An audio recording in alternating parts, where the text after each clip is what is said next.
Okay, mga bro, good morning. So, ito yung tripole ionic system. So, ang ibig sabihin ng tripole ionic system, may ionic na, may long range locator pa, at ang isa pa, kaya niyang makabasa ng frequency dito sa indicator voltage. Okay? So, dalawa ang capacity ng ang power supply. So, dalawang power supply niya. Una, ang rechargeable. Pangalawa, 9 volt voltage. Okay? Katulad ng ganito. Ngayon, pwede nyo silang pagsamahin ng paglagyan ng karga. Katulad ng kargahan natin ng ganito. Okay? So, hindi sila magsasama-sama. Yan. Pero ito, lobat na kasi to eh. Lobat na kasi to.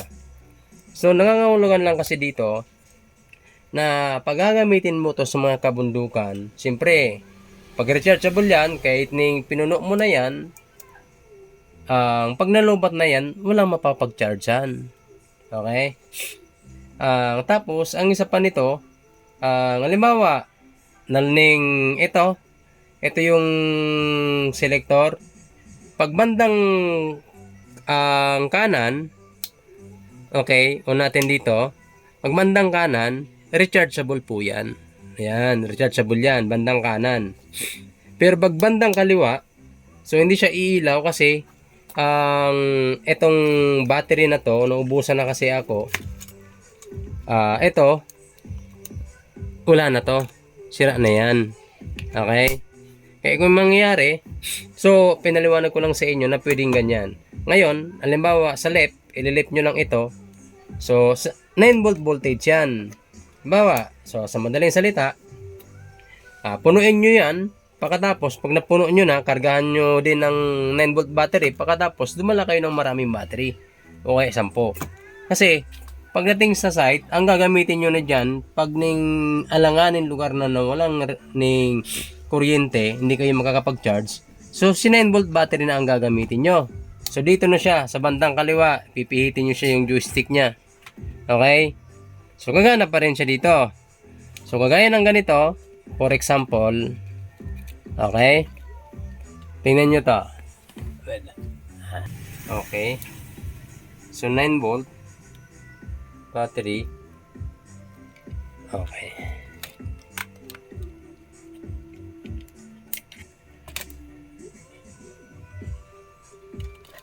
Ayan.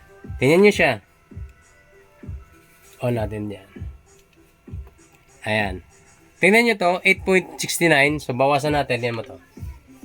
Para makita nila. O, 5.88. So, 5.66 o 67. Ngayon, ilipat natin. So, sa battery yan. Sa 9 volt battery. So, kinabitan muna natin siya ng power supply. Ngayon, pag ginitna nyo yan, mawawala yung power supply lahat. So, ibig sabihin off yun. Ngayon, pagdating dito, sa bandang kanan, tingnan nyo. So, 7.77 voltage, rechargeable. So, hindi na siya kagana dito. Okay? Ngayon, tanggalin na natin. Tanggalin na natin yan. In example lang muna natin. So, dalawang power supply niya. So, hindi kayo problema dito. So ngayon, dito rechargeable siya. So ito naman yung kanyang charging port. So ang pag-charge nito, so hanggang 30 minutes lang ang charge, pagkatapos bunutin nyo na. So pag dito kasi, halimbawa 7.67 voltage, so wag nyong isagad siya na malubat hanggang dapat pag 4 na siya, 4 voltage na, kargahan nyo na siya. Wag nyong kasi masisira yan. Halimbawa, pag nangyari naman, kung sakali nagkaroon ng may nasunog dito, tapos di gumana si rechargeable kasi may nasunog sa battery.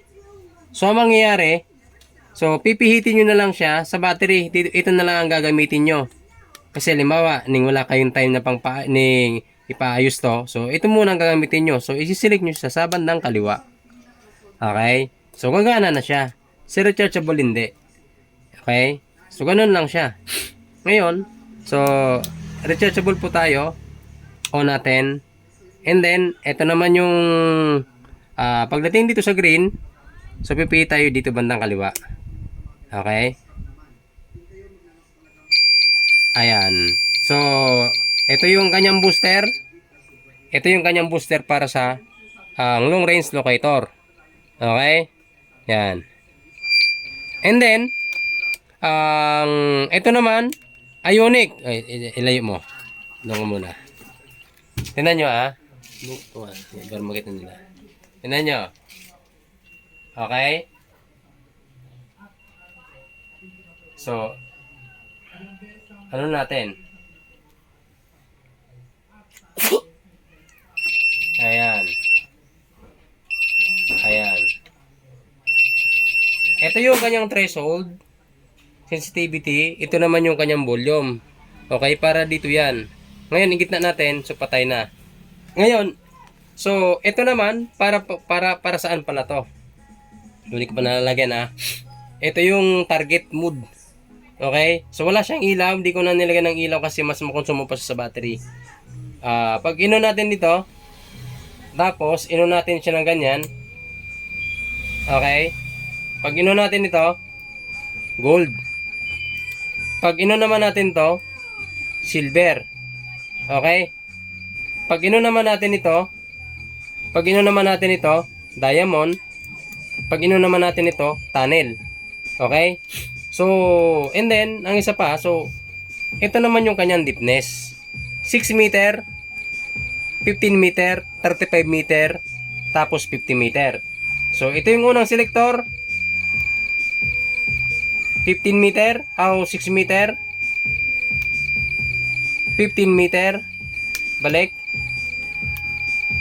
35 meter, at 50 meter. Okay. Ngayon, so, sisilik muna tayo ng target bago mag-select ng lalim. Select tayo sa gold. Select natin sa gold. So, halimbawa, kung anong lalim ang gusto mo. So, select natin sa 6 meter. Gusto mo mababaw. Okay. Ngayon, ito volume. Ito naman, pampalakas ng frequency. Ayan. For gold only kasi nakaset sa gold. Okay? Ngayon, so hanapin niya si gold. Ayan. Medyo mabigat ito mga katits kasi alam kung bakit. Daming karga nito. Ang ibig sabihin ng daming karga, isipin nyo kompleto lahat. May deepness, may deepness siya, circuit, long range locator, ionic, target mode, okay, indicator. Tapos ang isa pa dyan, yung tatlong battery na rechargeable dito sa gitna. At ang isa pa dyan, ang pinakauli, yung kanyang battery, 9 volt battery. So, mabigat ito mga katits. Okay? Ayan. Pero balance siya. Ayan. So, ang hinahanap niya, target ay gold. Okay? And then, pag mga long range naman, so patayin natin to. Okay? So, pag magning ionic tayo, ayan, ionic na yan. So, kahit hindi mo siya paikutin na ganyan, kahit ganito, ayan, iilaw yan. Kahit ganito yun mo na lang siya. Ayan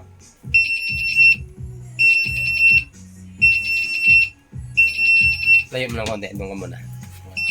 Para mas maganda. Hindi, makita ko. Paggamit. Ngayon, kahit ning siyang paikutin mo, iilaw pa rin yan. Ano pa rin yan. And then, yung antenna, ito, ayan yung kanyang indicator meter, pumapalo. Ito. Pumapalo, di ba? So, ito para sa ionic yan. Ito mga katets, ito yung nakikita nyo mga kumpas yan. Pag may malaking deposito, makikita nyo, iikot lahat yan. Okay? Ang kumpas ay para sa malaking metal. Hindi yung sinasabi nila na parang locator na pag sa gold lang. Hindi, lahat ng metal. Ito, sa hindi nakakaalam. Okay? Ito, kaya itong magip, ng antena niya ng 1 meter. Okay? 1 meter ito mga ka-TH. Ayan. So, kahit sukatin pa natin ito, okay?